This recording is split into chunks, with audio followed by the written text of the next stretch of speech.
How to verify blockchain.com account. Hello everybody, welcome back to my channel. This is me Bipin Basnat, and today I'll guide you on how you can verify your blockchain.com account.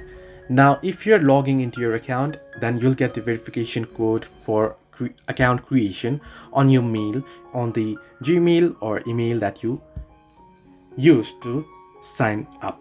So here you can see, yes, I confirm that this is my email. Now this is the login process. However, in order to confirm your account, now I'll just show you real quick here. You'll get the verification pop-up on your application or your web browser wherever you log into your account if you aren't verified.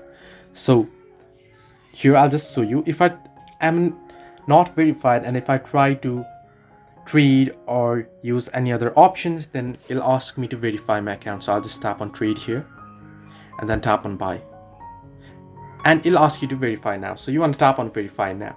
Now you can begin verification while placing your first order. You'll have to enter your personal details, and once you enter in your personal details, you'll have to upload identity verification document. That is, you'll have to upload your government verified or government issued ID.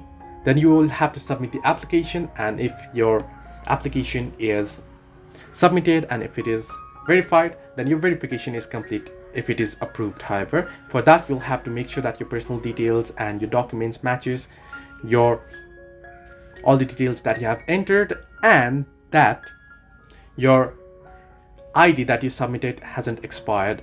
So this way you can verify blockchain.com account. Hope this helped you. Do like and subscribe, and do not forget to leave a comment down below if you have any further issues.